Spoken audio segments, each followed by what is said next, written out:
जो चाहोगे सो पाओगे। एक साधु था। वह रोज घाट के किनारे बैठकर चिल्लाया करता था, जो चाहोगे सो पाओगे, जो चाहोगे सो पाओगे।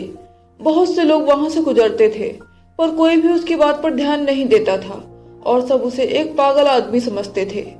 एक दिन एक युवक वहां से गुजरा और उसने उस साधु की आवाज सुनी, जो चाहोगे सो पाओगे, जो चाहोगे सो पाओगे। और आवाज सुनते ही उसके पास चला गया। उसने साधु से पूछा, महाराज, आप बोल रहे हो कि जो चाहोगे सो पाओगे, तो क्या आप मुझको वो दे सकते हो जो मैं चाहता हूँ? साधु उसकी बात को सुनकर बोला, हाँ बेटा, तुम जो कुछ भी चाहते हो मैं उसे जरूर दूंगा। बस तुम्हें मेरी बात माननी होगी। लेकिन पहले ये तो बताओ कि तुम्हें आखिर चाहिए क्या? युवक बोला, मेरी एक ही ख्वाहिश है, मैं हीरो का बहुत बड़ा व्यापारी बनना चाहता हूँ। साधु बोला, कोई बात नहीं, मैं तुम्हें एक हीरा और एक मोती देता हूँ। उससे तुम जितने भी हीरे मोती बनाना चाहोगे बना पाओगे। और ऐसा कहते हुए साधु ने अपना हाथ आदमी की हथेली पर रखते हुए कहा, पुत्र, मैं तुम्हें दुनिया का सबसे अनमोल हीरा दे रहा हूँ। लोग इसे समय कहते हैं। इसे तेजी से अपनी मुट्ठी में पकड़ लो और इसे कभी मत गवाना। तुम इससे जितना चाहो उतने हीरे बना सकते हो। युवक अभी कुछ सोच ही रहा था कि साधु उसकी दूसरी हथेली पकड़ते हुए बोला, पुत्र, इसे पकड़ो, यह दुनिया का सबसे कीमती मोती है।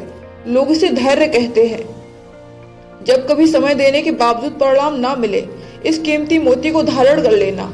याद रखना, जिसके पास यह मोती है वह दुनिया में कुछ भी प्राप्त कर सकता है। युवक गंभीरता से साधु की बातों पर विचार करता है और निश्चय करता है कि आज से वह कभी अपना समय बर्बाद नहीं करेगा और हमेशा धैर्य से काम लेगा। और ऐसा सोचकर वह हीरो के एक बहुत बड़े व्यापारी के यहाँ काम शुरू करता है और अपने मेहनत और ईमानदारी के बल पर एक दिन खुद भी हीरो का बहुत बड़ा व्यापारी बनता है। तो दोस्तों, समय और धैर्य वह दो हीरो मोती हैं जिनके बल पर हम बड़े से बड़ा लक्ष्य प्राप्त कर सकते हैं। अतः जरूरी है कि हम अपने कीमती समय को बर्बाद ना करें और अपनी मंजिल तक पहुंचने के लिए धैर्य से काम लें। तुमने कभी गौर किया कि तुम कितनी चीजें दूसरों के पीछे चलने लगते हो, करने लगते हो? किसी ने नया मकान बना लिया, तुम बनाने लगे। यह भी तो पूछो, जरूरत थी? कोई नए कपड़े बना लाया, तुम बनाने लगे। किसी की नई साड़ी देख ली, तुम चले। तुम्हें जरूरत थी? अपनी जरूरत से चलो, अपने भीतर से चलो, अन्यथा तुम आत्मघात कर रहे हो। ऐसे दूसरों के पीछे अगर दौड़ते रहे तो दौड़ोगे बहुत, पहुंचोगे कहीं भी नहीं। आपका बहुत बहुत धन्यवाद।